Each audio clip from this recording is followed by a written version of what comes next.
This is TPL Local Vancouver. Thanks for being with us. And so the topic today, as itchy as it might make you, or as terrifying as it is ticks. Across the country, Canada is experiencing a major tick problem. And to talk more about it with me today, Paul Macucci, thank you very much. Paul, by the way, from the national network, tplmedia.ca. If you're catching this local, make sure that you subscribe for the other shows, and you'll see Paul all over there on many topics. Thank you for joining me on this one. Yeah, thanks, Mike. I know a lot about this, honestly, because I dealt with it early in my life. And what had happened was I was working with a group of guys, and one day they came to me and said, we would like to adventure race. So for those of you... What is that? Yeah, it's not as popular right now as it used to be. But years ago, it was super popular. We used to travel around the country, and we used to do 1 day, 3 day races. They even had 7-day races, only did one of those. And what we would do is we would bike, run, we would canoe, we would portage, rappel, all kinds of events. But you did it with a map. So you orienteer your way through the wilderness from checkpoint to checkpoint, and you had to do it in sequence, not missing a checkpoint, or you were eliminated. I remember this now. Yeah. And it was like pretty grueling, as I recall. In fact, I think The Amazing Race to some degree, and what was Joe Rogan's old show there? Fear Factor. Fear Factor. Yeah. It seemed like a combination of those in this experience. Where did you do that? So we did it mostly in Ontario, but we had a motorhome, so we traveled across into BC, did some races in BC, and you got to see the country. Beautiful, we were deep inside the country, so we would lose ourselves in forests and rivers for days on end, and I loved it. And we were a team powerhouse was the name, because all of us were over 200 pounds. And we were probably the biggest team in the most race. But the guys were great. I had a really good team. I could see the team in front of you going, no, I hear them. They're coming. Yeah, huffing. So, and we had a hard time. We would go, when we started out, we would actually, because we weren't the greatest orienteer. And Ryan was our orienteer guy. He had our compass and our map. And he was... Was he ever found? Yeah, was he ever found? But the challenge was if you missed, you'd go sometimes you'd go 50 miles off track. Yeah, and you'd have to re-engineer yourself back and orient yourself. And then at nightfall would come, and you'd have to find lean-to. So you'd make your quick lean-to. You'd get your gear out. It was all on your back. You were carrying it. Your thermal blanket, you'd go underneath it, you'd fall asleep for a few hours, and you'd be back up and running again. But that's why I preferred the 1 day events, because I was back in the motorhome with a beer by night. That sounds reasonable to a guy like me, but yeah. But here I am loving this let's call it sport, pastime, hobby. I'm loving it. But as we finished, I think season 3. And it was very communal too, because after you finish the races, there's a big dinner, there's awards, everyone's tired, everyone has drinks around the campfire. They go sleep quickly because you've done so many miles. Of course, yeah. Whatever number of days you've been doing it. The crew started to get sick. And we didn't know why. And you were hearing stories through the winter of friends, teammates, getting super sick with these weird diseases where they'd fall asleep and the fatigue would be overwhelming. Right. So then we all started to learn about Lyme disease. And I was like, wow, this is crazy. And it didn't happen to one. It happened to a dozen in year 3. And so I called the guys and I said, I'm not sure I'm in for this, because it took a year of their life to recover, at least. So, let's get into it. But yeah, I didn't realize, quite frankly, that these deer ticks, which seem to be so small and, because remember, we had one race where we're moving along, and we had just come out of canoeing. We just come off the bike. We got into the canoe. We were getting all wet because it was pouring rain. Right. Dave, who was on our team, Dave and Ryan, I was in the back paddling the canoe. Dave's in the middle, and Ryan's up front. Dave started to get hypothermia because the weather got cold. So bad. So cold. We're in BC. Weather got cold. We're paddling along. And so we got the thermal blankets out. We got them packed up because you could see him shaking and he was starting to lose his body temperature. We get him done, and we're like, okay, Dave, we're good. We're trying to keep him positive because we don't need him to get sick. Yeah. We're paddling along, and Ryan says, well, we're at the back. We're almost here, guys. He's trying to be positive, right? Just when he says that, we get hit by locusts. We get hit by these biggest black flies you've ever seen. Wow. Hitting us all over. And this went on for at least 20 minutes. And, it almost drives you insane with that many bugs hitting you at that much rate. Because, you've got, at that point, you got to get your bandanas out. You got to cover your mouth. You got to get your goggles out. You're getting all your gear out to keep from swallowing these bugs. And then they're going in your ears. They're climbing in your hair. They're going down. It's super. Yeah, I know. That would make me absolutely crazy. Yeah. And it does make you crazy. So you have to kind of get to your happy place. So we finish, and, I'm in the back, and they go away, and Dave's shaking still, but he's feeling a little better. And I said, okay, guys, we're through it. We got through locusts. We got through Dave's hypothermia. What could happen next? As soon as I said that, snowball-sized hail started hitting us on the head. So this wasn't the quitting point for you at this moment? No. And it can be vicious out west. Yeah. So then we're getting hit with these golf balls of hail. And I'm thinking, oh my goodness, Dave's shaking more because it's cold again. And it's terrifying. He's getting pelted. Yeah, and it's bouncing in and off. And we're trying to actually throw it out of the canoe because it's filling the canoe up. The actual hail. So so we're shoveling it out of the canoe. The hail. So we're bailing the hail. So we get through. So we're not adverse to bad climates and bugs and everything else. That was a rough day. But this tick issue really scared us. So when we got through the season and all our friends and cohorts started to get sick, we're like, oh. So then we started to do some research on it. And, we can talk a little bit about the symptoms, but the symptoms that we were finding, I don't think we really realized how dangerous it was to your health and your future When health. you say that it's debilitating to people for a year or more, I've had two scenarios in my life. A friend of mine and his son, just on a simple hike, both of them ended up with Lyme disease from a tick. Yeah. And the next 2 years, he was a young little guy. The next 2 years of his life were literally hell, just trying to be a student and trying to be a little guy. They finally got treatment that worked, the antibiotic system that they got onto, and the whatever forms of treatment they used at the time. And most recently, one of our friends, Doug, his dog Gracie, sadly was bit by a tick, and it was a scary week and a half for that dog. Oh yeah. So this is very serious, and it's becoming a much bigger problem across Canada, from hiking trails, campground, just some of the examples of places you'll find these. Yeah. Tall grass, unkept, low-lying grass and shrubs, hiking trails, campgrounds, local parks, even backyard gardens. I was in the garden last night, and I kept doing this. I kept looking. I had the tick spray on, and it's 31 degrees at 10 o'clock last night, and I'm still wearing a pair of pants because it's probably the most effective way to avoid ticks. It is. And now reports are saying that the tick population is on the rise. Health risks that they pose are terrible. Let's talk about how maybe you can protect yourself and what some of the fallout from this is. I made some notes from the Ontario has a very stringent tick program right now, asking people to make sure their pets are checked, to check clothing when they come inside. Just a huge awareness program going on. But the first question is why? And the reason, first of all, scientists think this is on the rise is because we've had shifting milder winters in parts of Canada that are normally frozen out, allowing tick populations to survive, live longer, become hardier. Yeah. And then the other issue is that it's just spreading, and it's spreading north as the milder winters are happening. And then the other thing that we're seeing because of that is because it is moving north where there's more wildlife. Wildlife is traipsing it around. So it's being transmitted essentially by wildlife in many ways because they're so affected by it as well. Yeah. Now the risks, you talked about the main one.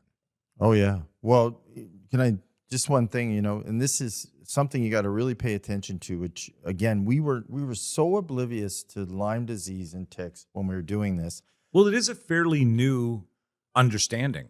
Well, and I probably at some point had Lyme disease. I think about it, and maybe I didn't have the same side effects, because not everyone has the same side Right. effects. But we would finish a race and we'd be sitting there having a beer and a hamburger and a barbecue, and we'd be all sitting telling war stories, because when you're doing these races, there's these crazy war stories that happen. People ride their bike over the side of cliffs. People you're in the wilderness, right? People are riding along and they hit a stump and they basically fly 10 meters. Yeah, for sure. So there's all these kind of stories you tell, and they're unfortunately when you start off with 100 people, 10 or 50 of them come back pretty banged up. Yeah. Whatever happened to Spraying them. something. So we'd sit around kind of, showing our arms and legs and having a drink and talking about this. And every once in a while, throughout the different summers, these people would say, "Look at this on my arm." And there'd be this huge bullseye. Right. And we'd all go, What caused that? "That's the weirdest bruise I've ever seen." Yeah. Right? It wasn't a bruise. It was the tick bite. It was Right. it was from the deer tick, and they had bit them. And the little buggers sit in the weeds. They sit damp. They love damp spaces. So if you're by a river or you're by somewhere, you got to really watch out, because they love to sit there. And they sit there and they jump, so you can see them. So if you ever watch a tick, I don't know if you've ever been. And they by a jump tick. fast. It's crazy. It's like, So when you go by flies sometimes and you see flies going like this Yep. around you, ticks kind of do the same thing. They're sitting there and they get on you. So they might land on your pants and then they start to crawl along, and they're looking for a soft, fleshy part of your body. right. And once they get there, and they love like your inner thighs, they like to In be the by your groin belly area, button. belly button. Yeah. Yeah, exactly. They want to be there. So when they see that flesh, that's when they go in and they attach to Right. relieve or to inject the bacteria. And that's the bacteria that's going to affect you long term if you don't get it treated. And that's why when they pull out, so eventually when they stop and they wipe them off or you get them off your skin, as soon as they come out, quite frankly, you'll start to see that bullseye form around where the Right. center is where they went in. I actually got a tick, discovered it getting in the shower. Oh, I flipped out. Oh no. yeah. Because now this is at a time just a couple of years ago where we were starting to hear about Lyme disease and it was becoming prominent.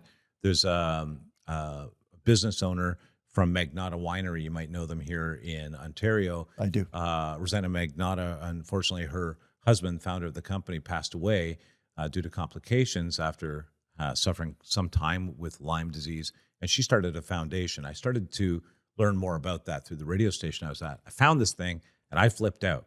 When I called the doctor, and I should share this with people, when I called the doctor, they said, "Okay, here's how to remove it. Yeah. Press down at the head of it Yep. and remove it backwards using tweezers. Ideally, if you can get a tick remover, that's going to be the best way." The next thing the doctor said was, "Don't panic. I have a prescription ready for you. It's an antibiotic. It should counter the bacteria, and you shouldn't have any other problems." So early detection is a big deal. If you've already got the bruise, if you've already got the target from it, Mm-hmm. still treatment is available. However, you're in better shape if you can get it before that bacteria starts to really transmit into your body. Some of the risks: Lyme disease remains the biggest concern. Symptoms include fever, fatigue, headaches, exactly what you're describing, muscle aches and joint pain. Not everybody develops that classic bullseye rash. No, they don't. And as I point That's out, the sad thing, actually. Yeah, I wish they did, right? Because at least they would know.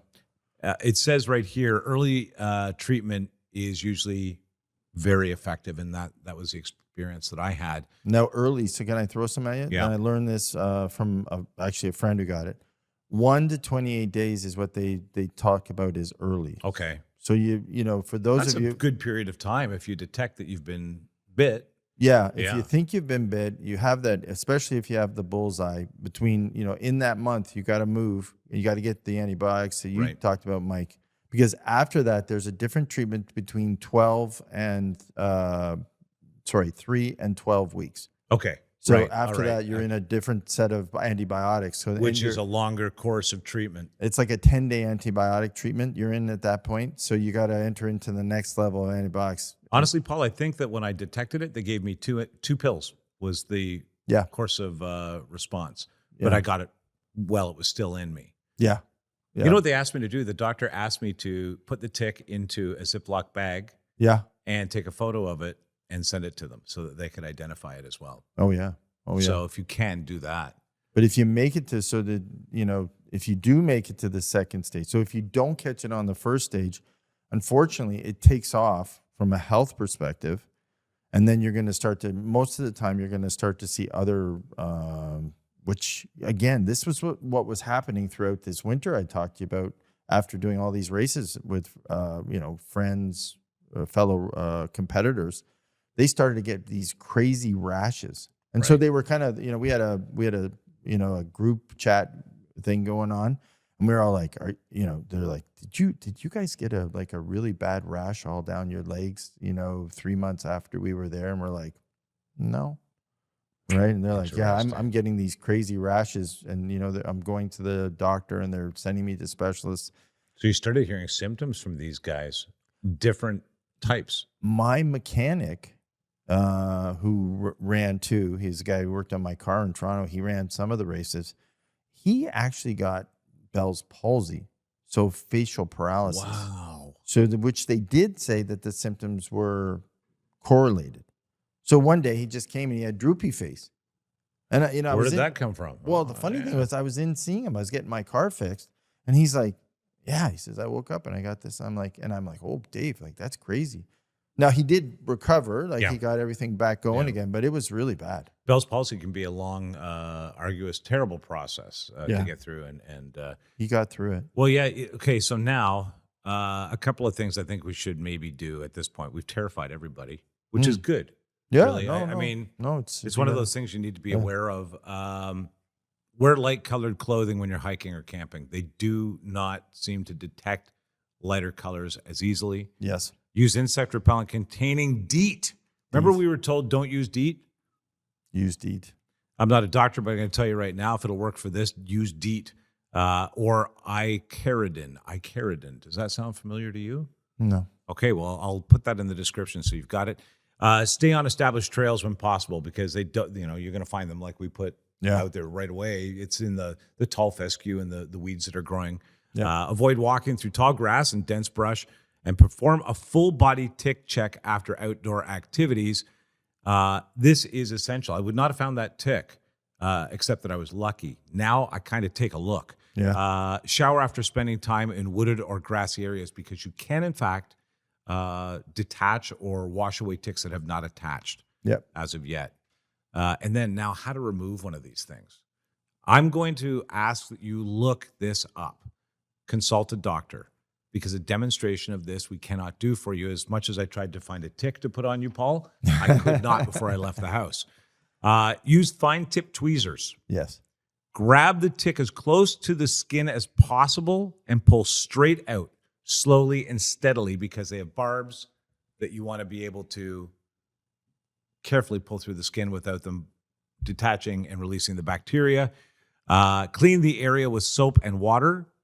And monitor for symptoms over the following weeks. Like you say, you've got, about 30 days of kind of watch time. Oh, yeah. Make sure that you keep an eye on it. Yep. Make sure that you notify your doctor about it.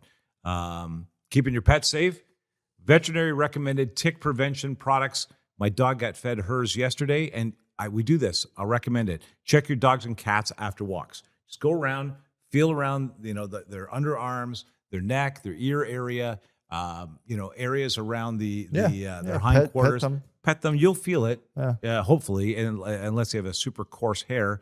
And you can also use a tick comb, which I think is pretty important now that we know. I used to brush my huskies right after. I'd walk them and then brush them just in case. You know what? It's well advised. It takes just a couple of minutes, and it's in their best interest.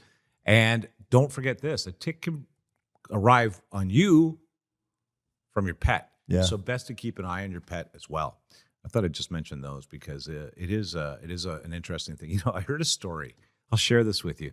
Oh, by the way, if you want to protect your property, keeping your grass short, obviously, Yeah. leaf piles and brush, you don't want that hanging around.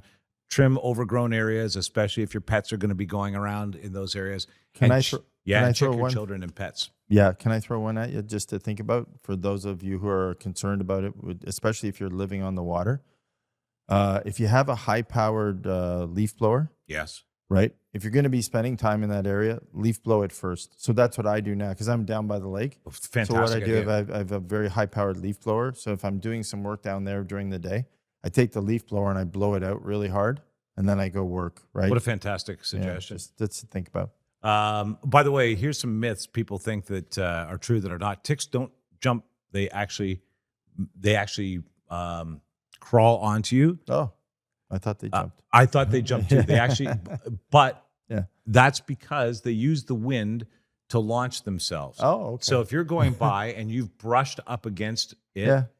when it comes back, they will use that to launch themselves onto you. They're very good acrobats, as I understand it. Oh. They can survive Canadian winters, Paul. Yeah. Oh, yeah. They've they've bred themselves or whatever to be more hardy. Tick bites are painless mostly. Yeah. So you feel don't them. know. That's why your buddies were like mystified by this. If you had something and you were like, oh, and that came up, you would definitely, you would understand what happened to you. Well, think about them. They had, not to give myself any kudos, but quite frankly, the crew that I was running with or the competitors, they had very high pain tolerances. So quite frankly, ticks would have been nothing for them, right? Right. Yeah. Even if they did make a little pinch, they were like, okay. And you don't need to be deep in the woods to encounter ticks. I got mine actually walking down by the lake. Yeah. Just walking the dog down by the lake. So I'll tell you an interesting story. I was thinking about this on the way in today. I heard Stone Cold Steve Austin. That's the best Stone Cold Steve Austin I can do. Nick, what do you think? I thought he was here. Yeah, thanks, Paul. I appreciate that. He was talking about how when he retired from wrestling, he was trying to keep himself busy and he got into hunting. And he had this like fancy Trans Am or whatever, a sports car, but he would still go out and hunt and he would shoot deer. And being that he's a big, tough guy, he'd pull the deer out of the woods himself and carry it the 500 meters on his back. Oh, yeah. So he'd strap the deer, which, most of us guys do this. You strap the deer over your shoulders and he's now walking back and he flumps it onto the back of his car. And he gets in and ties it all down. Now he's driving through town, I guess, with a sports car and a deer on the back. There goes Steve Austin. Yeah. With the deer on his car. He said by the time he got home, his entire back was covered like a shirt with ticks. Oh, my goodness. He said that carrying the deer on his back just transmitted every tick directly onto him. Oh, Now, my goodness. he was lucky enough not to have any fallout from this, but he pointed out, you can't believe how many ticks are on a deer. Oh, yeah. Cripes. Well, deer ticks. That's why they call them that, right? I'm glad we talked about this. Check your local safety notifications through your region, town, or city to find out more about what the tick situation is locally. But this is it, and it's traveling coast to coast in the country. That's why we're talking about it here locally. Don't forget, subscribe to tplmedia.ca/local. All kinds of great content locally for you. You get the weather, you get news, constant feed from our live national network. And if you subscribe, you get access to everything. Thanks, Paul. I appreciate this. Thanks, Mike.